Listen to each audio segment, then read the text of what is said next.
ایک روٹی والے کا واقعہ میں نے آپ کو سنانا ہے، اور یہ بڑے ہی مشہور و معروف بزرگ سے منسوب واقعہ ہے۔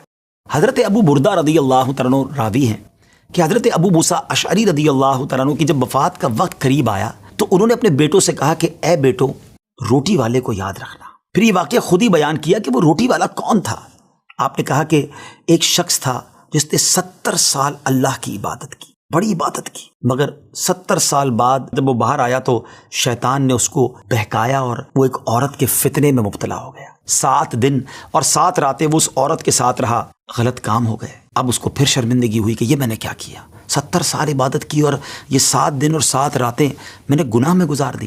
بڑا شرمندہ، بڑا نادم، قدم قدم پر سجدے کرتا جاتا، توبہ کرتا جاتا۔ اب چلتے چلتے چلتے ایک مسافر خانے میں پہنچا تو وہاں 12 مسکین لوگ پڑے ہوئے تھے، لیٹے ہوئے تھے۔ اس نے بھی جگہ بنائی اور ان کے درمیان جا کر خود بھی گر کر سو گئے۔ اب رات میں ایک شخص آیا جو ان کو کھانا دیا کرتا تھا، روٹی دیا کرتا تھا۔ ایک ایک کر کے 12 روٹیاں لے کر آیا تھا، اس کو پتا تھا یہاں 12 مسکین رہتے ہیں۔ ایک ایک کر کے سب کو روٹی دینے لگا۔ وہ شخص جو یہاں آ کر اچانک بیچ میں آ کر لیٹا تھا، اس کو بھی وہ مسکین سمجھا اور اس کو بھی روٹی دے دی۔ لیکن ظاہر ہے کہ اگر ترتیب سے روٹی دیتے دیتے آگے آئے تو آخری نمبر والے کو روٹی نہ ملی، کیونکہ یہ تو 13 ہو چکے تھے۔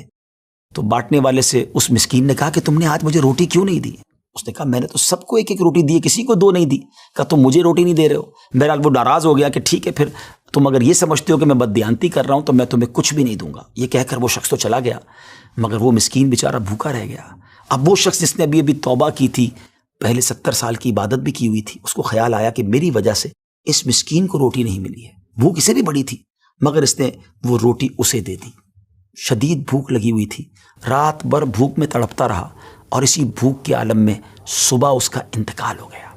حضرت ابو موسیٰ اشعری رضی اللہ تعالیٰ عنہ فرماتے ہیں کہ جب یہ شخص اللہ کی بارگاہ میں پہنچا نا تو ایک پلڑے میں اس کی 70 سال کی عبادت رکھی گئی اور ایک پلڑے میں وہ 7 دن اور 7 رات کے گناہ رکھے گئے۔ تو فرمایا کہ وہ گناہ جو تھے وہ 70 سال کی عبادت سے آگے بڑھ گئے، یعنی اب اس کے لیے گویا حکم ہو سکتا تھا کہ وہ جہنم میں جائے، مگر ان 7 دن کے گناہوں کے سامنے وہ روٹی رکھی گئی، اور اس روٹی کی برکت سے، کیونکہ وہ اخلاص کے ساتھ ایثار کی گئی تھی، مسکین کی مدد کی گئی تھی، وہ 7 دن کے بڑے بڑے گناہ معاف کر دیے گئے اور وہ جنت میں چلا گیا۔ پھر آپ نے اپنے بچوں سے کہا بیٹا روٹی والے کو یاد رکھنا۔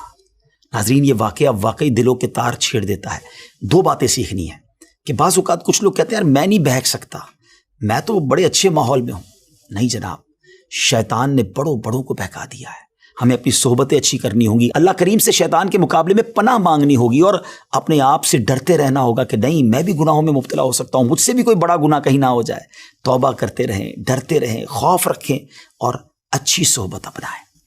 اور دوسری بات، صدقہ جو ہے نا وہ گناہوں کو مٹا دیتا ہے۔ صدقہ اللہ کی بارگاہ میں بڑا پسندیدہ ہے۔ غریبوں کی مدد کرنا یہ اللہ کو بڑا پسند ہے۔ ہمیں بھی چاہیے کہ وقتاً فوقتاً اپنے غریب پڑوسیوں، غریب رشتہ داروں، غریب مسلمانوں کی مدد کرتے رہیں۔ اور دعوت اسلامی کا شعبہ FGRF سبحان اللہ دکھیارے مسلمانوں کی شاندار انداز میں مدد کرتا ہے۔ سیلاب زدگان کی مدد کتنے بڑے پیمانے پر کی گئی، اور یہ سارا سال ہی اب کچھ نہ کچھ سلسلہ رہتا ہے، تو آپ بھی FGRF کا ساتھ دیجیے، دکھیارے مسلمانوں کی مدد کیجیے۔ اللہ آپ کے رزق حلال میں برکت